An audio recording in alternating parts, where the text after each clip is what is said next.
Why is it so bloody hard to find a job as a grad these days? I actually think it's getting harder, not easier. Everyone wants to know, how do I write this CV that opens the door for me? You kind of didn't understand why they're struggling. Even if I did have a job, we wouldn't put you forward for it. How do you know where to enter if you don't know the answer to any of those questions? Those are the people that open the doors in this market. The job that he got never got advertised. Never got advertised. It never got advertised. It's what it's going to take in this market. Hello and welcome to episode 13 of the Phil and Lauren podcast. This episode, we're talking graduates. And the big question, why is it so bloody hard to find a job as a grad these days?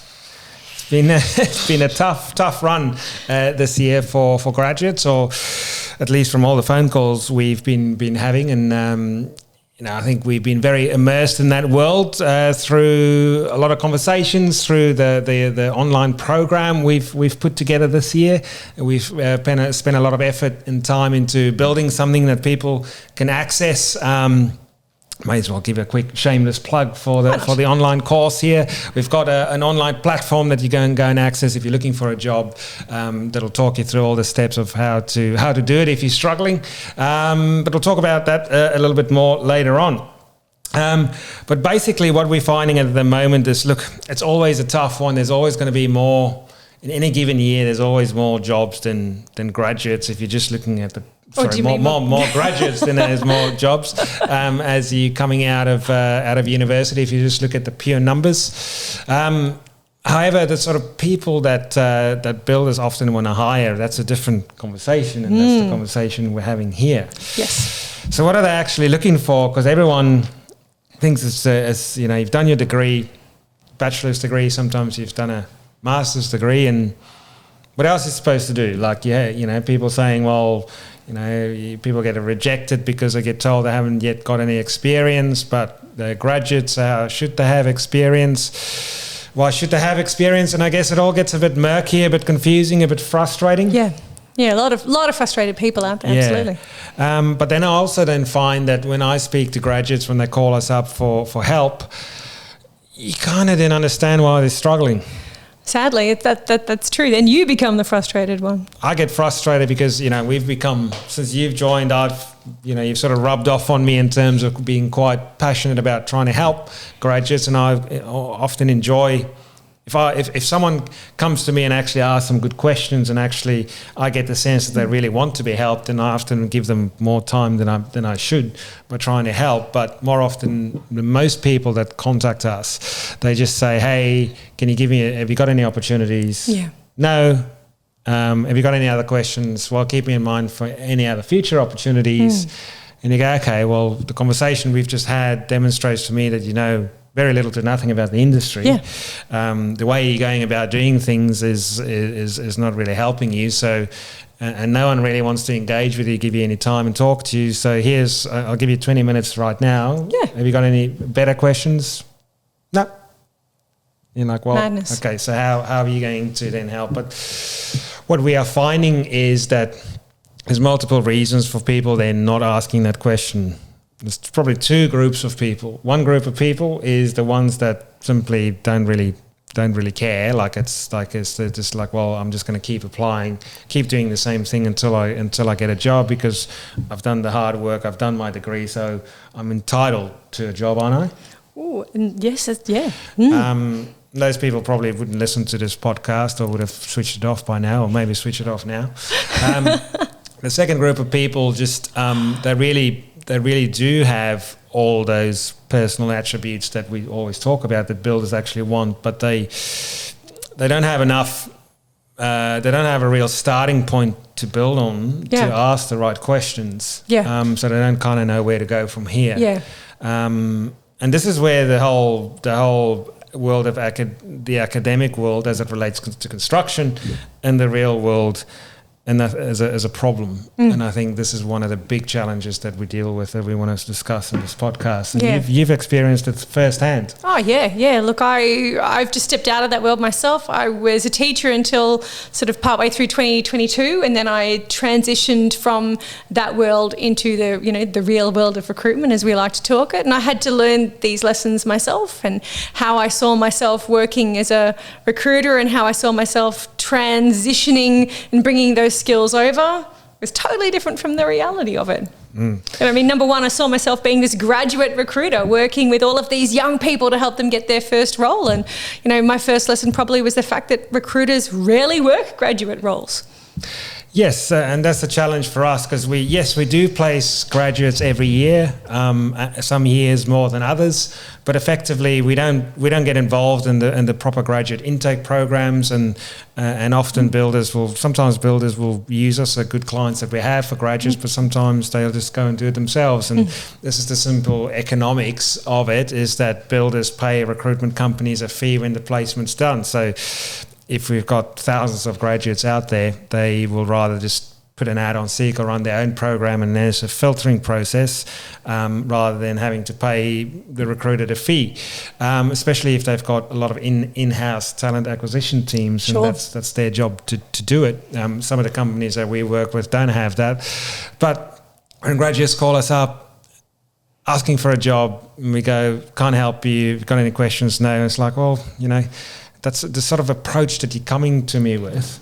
Even if I did have a job, we wouldn't put you forward for it. And that's the thing, isn't it? I don't necessarily always say that to them on the phone, but I wouldn't, because why would I hire you? Why would I put you and why would I represent you to a client, put our business name and my personal name and reputation against you, when you can't even ask me a half intelligent question? Yep. When I look at your LinkedIn profile and it says that on your open to work section that you are open to work for construction management roles, or you want to be open to work as a construction manager. Do you know how many times we see that?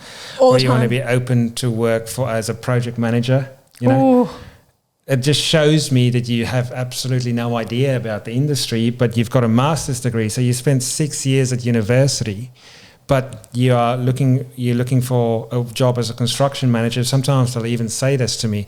Well, that's like me saying that I've just passed my driver's license and I'm really open to exploring a seat in Formula One.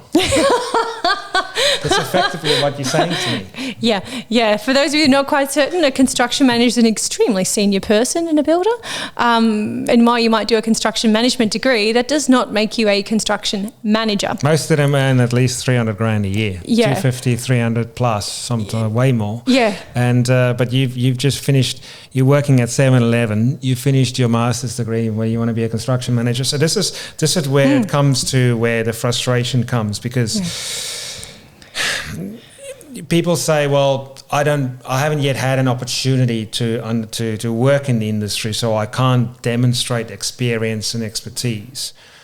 But also, you don't need to be able to demonstrate experience and expertise in having done the job. In the same way that I know that I can't, if I say to someone, I'm interested in entering, it's a stupid example, but it's perhaps a very funny example, but just to make the point. If I turn up and I say to you, I'm going to be a Formula One driver because I've got a driver's license. Yeah. I am showing to you that I've got absolutely no idea about Formula One. True. Now, I know what it takes to be a Formula One driver to an extent, from being a fan for Formula One. Go Oscar Piastri for the World Championship. But I don't work in Formula One.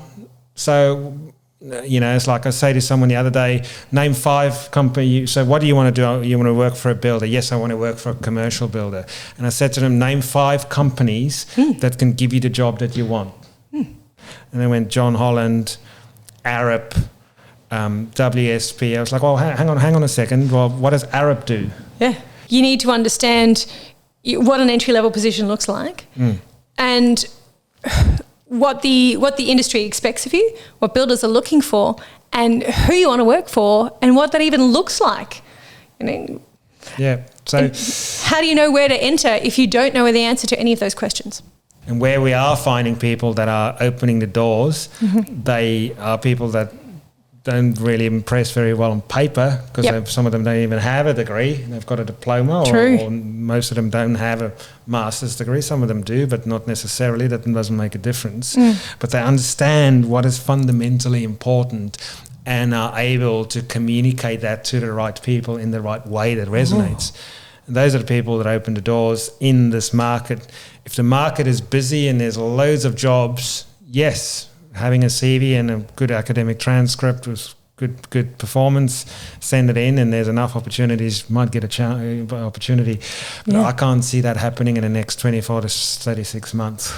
Seeing an environment where people are just going to get jobs because they have a degree. So people are going to have to be smart, and they're going to have to think about what a builder's looking for, and they're going to have to take a different approach. Well, I ask people sometimes, and say, like, what have you done so far in your approach, on your application process? And they tell me, I spoke to someone 2 days ago, he said, and I applied to over 100 jobs. Have you had any interviews? 2. How long have you been doing it for? 18 months. Ooh. Okay, so what do you think is going to change between now and then? What are you going to do differently? How is this going to change if you continue doing the same thing for the next 18 months? Yeah. Do you think that there's going to be a different outcome? And I think most people just think that it's just going to be pot luck at some point. I'll get lucky at some point. At some point, someone is going to turn around. I actually think it's getting harder, not easier. The longer you do that, the worse it gets. Yeah. Because the unconscious assessment that a lot of people make is like, well, what's wrong with him? If he hadn't had a job by now, no one wants this person. So clearly the market has already demonstrated that this isn't a good investment. So move on to the next one. So the longer that happens, the worse it gets, unfortunately. It's true. Plus, I think you're going to send that CV out less discriminately to more different places that perhaps don't match your goals. And then I think there are issues with that as well. Eventually it just becomes... But then even these people that have been searching for so long, trying so hard, you ask them a simple fundamental question and they cannot give you the answer to a question. You know, they take the whole industry, civil, commercial, consulting, and they talk and communicate like it's all one thing. It's all the same. It's just... It's definitely not. And you know, like I'd say, you know, looking for junior project management roles, or so they don't understand their place. Yeah. So let's talk a little bit about this high value on education that I've got to be in my bonnet about, and you know, and it's not because of my opinion, it's just what the industry is showing us. Yes. I think fundamentally there is a challenge that we have because we've got a lot of people put a disproportionately high value on tertiary education as it relates to good outcomes and careers in commercial construction. Yes. If I can put it that way. Yeah, and let's be clear, we're talking about commercial construction opportunities right now. Yes, I think we've grown up. We grow up in a society here in Australia, and perhaps, and you know, I grew up in South Africa, and their education was really highly regarded, like it's a real high value. But then if we go to other countries like, you know, India and China and these places, like it's such a high value placed on education. And I think it's also because a lot of those people in other countries have perhaps historically their family or their grandparents or parents or great-grandparents didn't have opportunities for tertiary education. Yeah. So now when you can have it, then you should grab it with both hands and make the most of it. Yeah. And that is true. There's nothing wrong with that. But we are then thinking that once you've got a master's degree, then there's a lot of pride that's connected to it, which is fair enough because you had to work quite hard for it. You did, yeah. And your parents are naturally quite proud. Like I can see if your parents are overseas and, you know, talking, their friends come around for dinner or tea, they can proudly say, oh, you know, how's things going? Oh, my son or daughter just graduated with a Master's of Construction Management from Melbourne University. That sounds really great. Yeah. You know?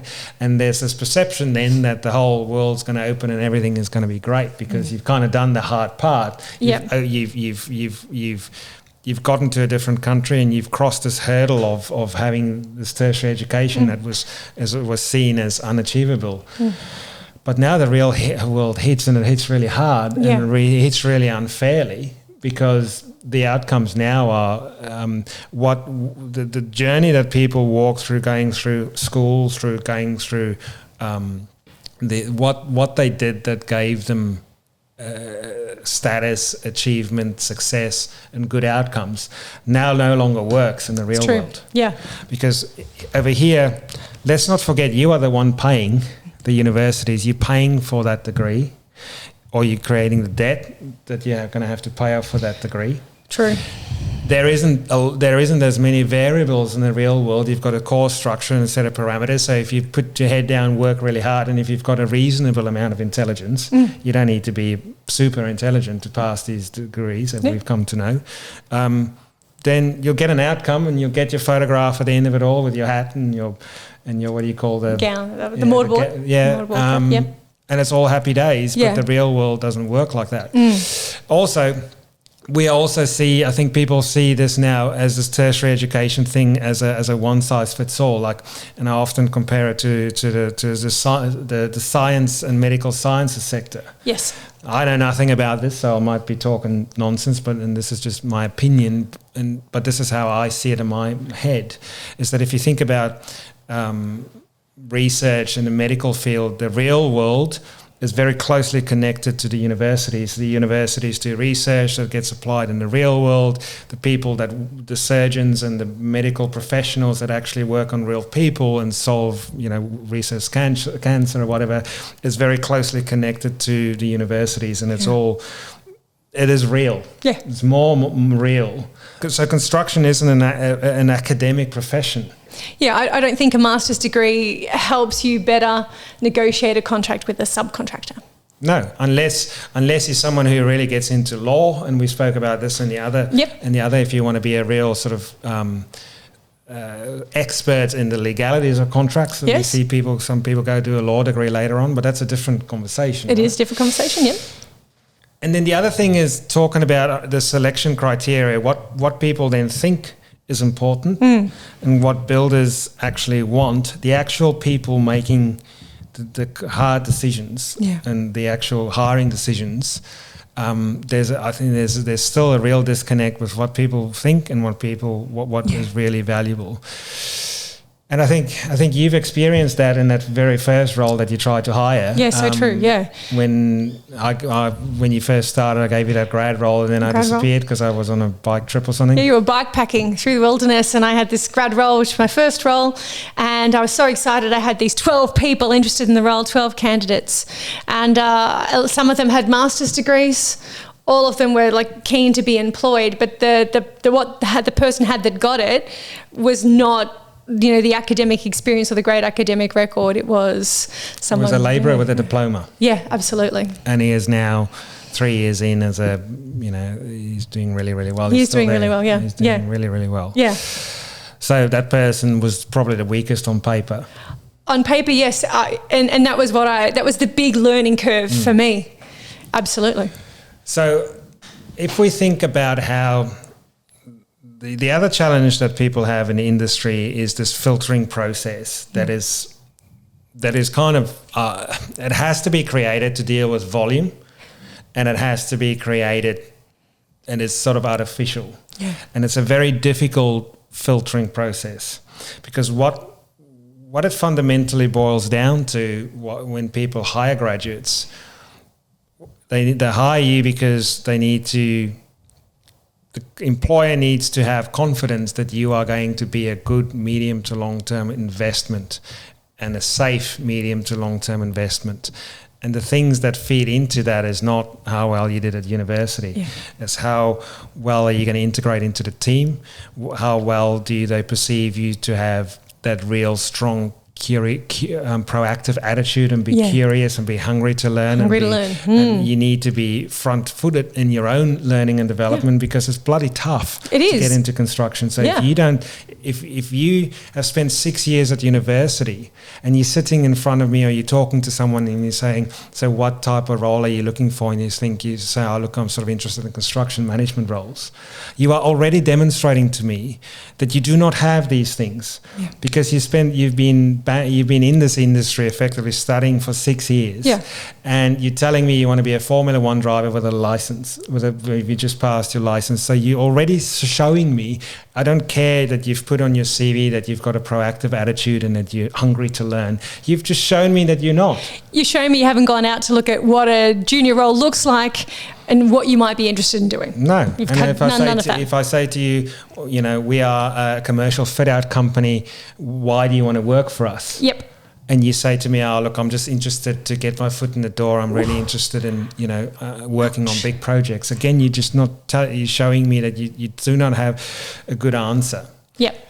So all of these things are more important than the degree. But what now happens is that if we talk about some of the clients that we work with, and I'll give you an example. There's one builder, and we talk to the owner director quite a lot. Really nice man, really down to earth, meat and two veg kind of person. And he just said to me, Phil, I just want good blokes. I want people that want to work hard, hungry to learn, smart enough to know what they don't know. Yeah. They don't just have to be blokes, by the way, but yeah. Yeah, well, just good people. Good guys and girls. Or anyone really. Now, the way he doesn't have any of these fancy graduate intake programs and all that stuff. He's just sort of gut feel. Most people I've placed with him have never even sent the CV. I just call him up and go, mate, I got someone, you're going to like this kid. Yeah. He's everything you want. And go, all right, get him in here 7 a.m. tomorrow morning. Yep. I'll meet him. And then they just hire this person. Yeah. And that's how that works. So it's a gut feel. It's like they get that sort of trust and resonance from talking to the person. And it's really hard to write dot points on a page because it's all of these soft skills. How do you communicate? How are we going to feel when you go to a meeting where there's a client involved? How are you going to represent the values of our business? Exactly. How are you going to, and are you going to be able to pick things up and figure things out? Because sometimes you can't be spoon-fed everything. Sometimes you're going to have to figure it out for yourself. Yeah. And if you're already demonstrating to me that you can't figure out the basics before you've even gotten here, then how are you going to do it when you're here? Exactly. I can't spoon-feed you everything. I don't want someone that wants spoon-feeding all the time. Right. So when people then come to us for help, is they feel frustrated because it's like, well, what is this? What do I need to understand and do? Just give me a roadmap. Yeah. Give me exactly what it is. And it's not as easy as that. I mean, effectively, that's why we've created the course, because the course is that roadmap. It is. But the things that you need to understand is not academic. It's not. You kind of have to leave that mindset behind and say, I've done that. I can't rely on those skills that got me through there before. I need to be open to learning about this world and what will make me successful here.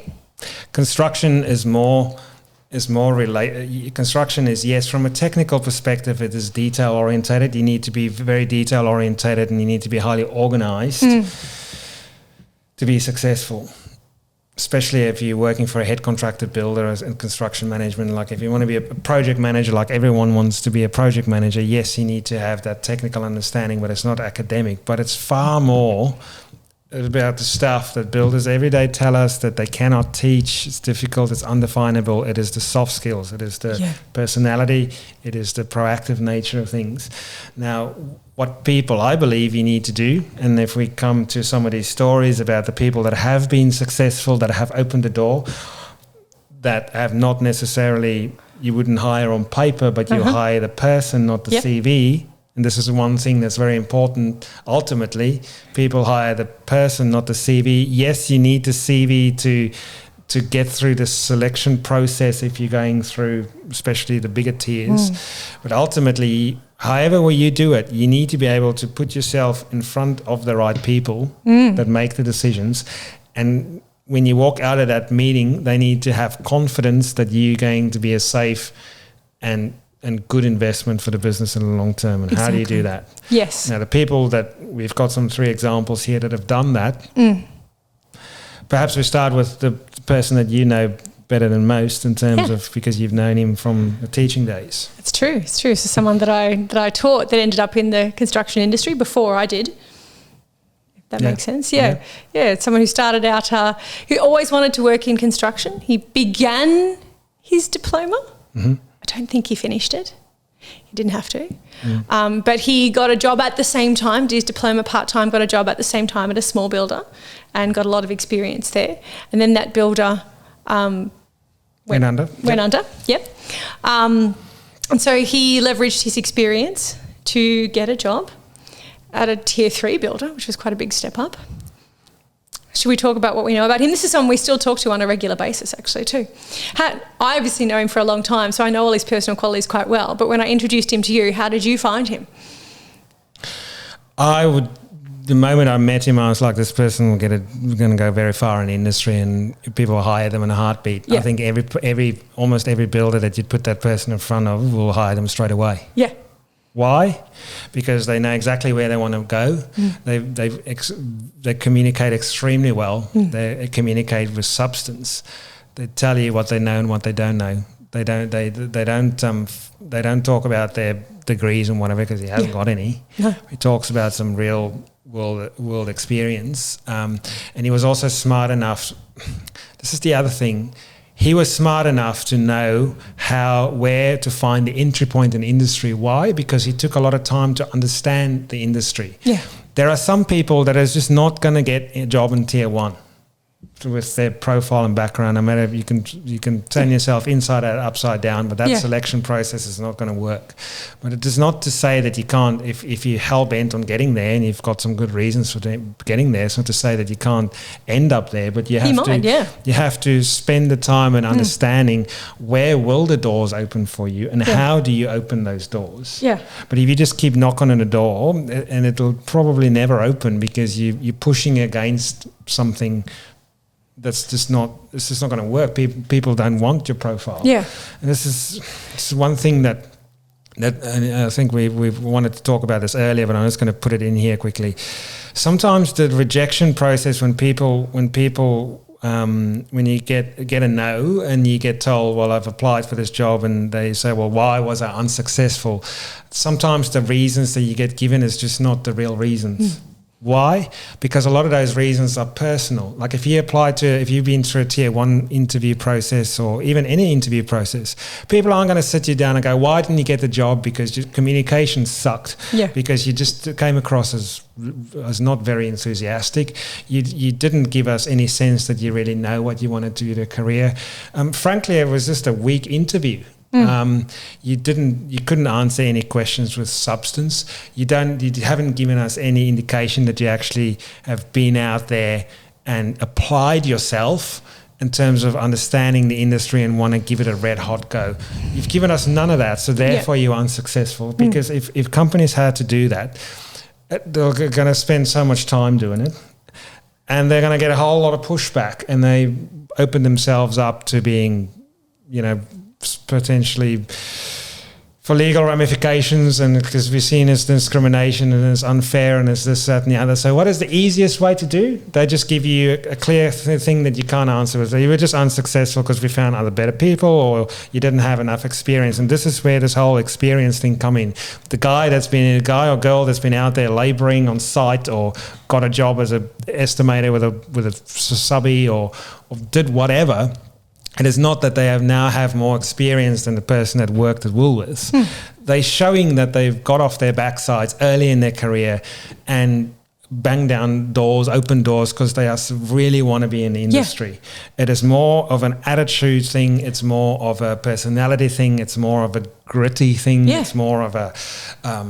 it just shows, and this is what this guy did. Oh, absolutely. He started working in the industry, I think 3 months after he finished high school. Oh, absolutely he would have. And he would have been doing bits and pieces before then. Yeah, I remember meeting him at your school in year 12 at a function, and the next year he was already in the industry. Yeah. So this was someone that finished year 12, got onto the industry, started a diploma that he never needed to finish, and the other people, and we were having this conversation the other day, if he went and did his bachelor's and then his master's, he'd still be studying. Yeah, so there are people that went at the same year as year 12 as him that are still doing a master's degree, stacking shelves at Woolworths, wanting to finish it all and then get into the industry. And this guy's already earning circa 140 grand. Yeah. On I think he's on a $150 million project.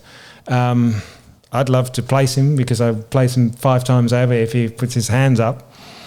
And there's the other guy that we helped that came to us that was early 30s and was a high school teacher. He was. And he did it, and he decided he wanted to go from teaching English to working in construction, and he just did a diploma. And I was like, I have no idea how to help this person. Yeah, you did give him some tips. But we spent some time and talked about all the things that are important. Understanding the industry, understanding where you want to go. In his case, understanding where are the businesses that will open the door, because a lot of these big tier programs was just not going to happen because, you know, if the parameters, it just doesn't suit. So there's no point trying to push in there. Yeah. I think and then started off with a subby. And I think from the time he started off, it was sort of 8-9 months. Yeah. Job with a tier he's now 1.5 years in as a contract administrator with a really good tier 3 builder, building schools $5, $15, $20 million. Yeah. Now this is a high school teacher with a diploma. Yeah. Got a job within 8 months as a contract administrator because he understood how to communicate with people, how to put himself, and I think he got that job without the CV because he ended up understanding how to network his way into the industry at a referral. Yeah. Got him in there.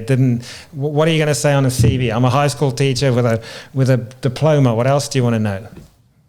Like, you know, yeah. And yet there are people with all of these degrees. Yeah. That just can't open the door, and they just keep focusing on how do I optimize my CV, how do I move everyone wants to know how do I write the CV that opens the door for me, and the answer is, well, you can't. You can only do so much on the CV. But you know what he did though is he said, I need help, and he said, I'll listen to advice and I'll take it. He actually took that advice and applied it. Yeah. The other person that was just a more recent example was just this month or two. Sort of started this conversation 2 months ago. Someone came to us, asked for some help. It wasn't actually down to me that he opened the door, but I could tell that he probably didn't even need my help. He went out there, finished his degree, started networking with people, talking to people. Someone knew someone. He ended up getting himself in front of an architect. Now, he didn't want a job as an architect, but again, said the right things and made it clear as to the way that he communicated showed that gritty, proactive, inquisitive. He's out there. Yeah. This architect was so impressive. He said, mate, send me your details. What I'm going to do, I'm going to send your details to 5 of the commercial head contractors that I work with, and I'm going to call them. This architect did that. The next day he had 2 interviews, and the next day he went for those interviews the next day, and he's now just got a job. He started last week as a junior contract administrator with a tier 3 commercial builder on a $30 million project.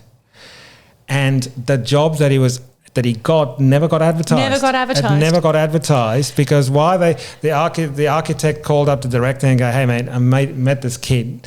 He's kind of what you want. Yeah. You know, makes the right noises, knows what he wants. I can tell he's going to be proactive superstar. Like, why don't you just meet him? It's like, yeah, I'll meet him. Mm. Now that builder has saved himself having to put ads on Seek, interview hundreds of people, send thousands of rejection emails, and go through all of that stuff because this guy just turned up on their doorstep, right time, right place. That's right. And off you went. Mm. It's what it's going to take in this market. That's right. Now, if that person just tried to move the words around on his CV, he could have sent hundreds of applications. Will they open the door? The thing that got him that job, you can't put on paper. You can't. You just can't put it on paper. Yeah, and that's the thing with this relying on the paper. It actually doesn't show all of the things that you need to show to stand out. Yeah. The things that people want to ultimately, when it comes down to, and, you know, we talk about these tier 1 processes. You know, you jump through all the hoops and the assessment centers and, you know, the AI that filters your CV and decides whether you get pushed through or not and all that stuff. Fundamentally, what we've come to know as we were researching a lot of this and having a lot of conversations, when it comes down to the very final last interview where it's make or break, you're sitting in front of one of the hiring managers and they effectively hire you because they like you or they don't. Yeah. It's a gut feel. and all the things that we talk about. They want to see, why should we hire you? Are you going to fit into the team, build relationships? Is you self-aware? Can we put you in front of a client? Can, all of these things. Can you see you make it? And that's what it comes down to, yes or no. And if it's a no, then we go to the next person. Are you our sort? So I think people are trying to ask for a clear-cut answer to this question, and the reality is it's not clear-cut. It's not, if it was just as simple as you only need to have an X, you need to have this degree and this level of score on your final exam or whatever, and if you get that, then you get the job. And if this industry was an academic industry, then all the people with master's degrees will be lead all the companies, and all the people with the bachelor's degrees will be a step down, and all the people with the diplomas will be a step down from that. Yeah. But that's not what we're seeing. No, it's not. That's not what we're seeing. The people at the top often don't have masters. They don't have the top education. I remember 10 years ago, I sat down with a guy who had a PhD. He did a PhD in concrete cancer, which is when the internal Rio start to rust and all this. And he spent 6 years on this. And he was working in a takeaway shop and never worked a day in his industry. And at that point in time, he was in his 30s. And I don't think he's ever worked in the industry. Yeah. So the takeaway of this episode is that if you are struggling, if you're sending hundreds of applications, it is not all your fault. It is a tough market. But if you do keep doing the same thing and it's not working, then it means that it's not that you're doing the wrong thing in a different industry or in a different market. It might be the right thing. What you're doing is ineffective and it's not working. So you're not focusing your energies and your time on the things that make the difference. Things that do make the difference, everything that we've spoken about here. You need to understand with clarity what is really important to builders and why would they hire you. You need to have enough baseline information of understanding so you can navigate the industry, so you can ask good questions, to have longer conversations so you can build relationships with people. If you can't build a relationship, is all you're asking for is, do you have a job for me? Yeah. People say no. What else? Okay, thank you very much. Goodbye. You've missed an opportunity to build a relationship and rapport with people. So you're not going to get a referral out of that. You're going to get nothing out of that. You're not going to learn anything. If all you're doing that, is all you're learning is that there's no jobs out there. You're not learning anything else. Yeah. You need to understand your place in the market, where you want to go by understanding the career pathways, because otherwise you say things like, I'm interested in construction management roles or project management roles. It's like you're shooting yourself in the foot before you've even started. And then it's understanding, all right, so how can you build relationships, get into the industry with it before you've even had a job, so you can open those doors and get interviews. And then you need to understand how you're going to ace these interviews to get the offers. Yeah. That was just a sales pitch for our entire course. Yeah.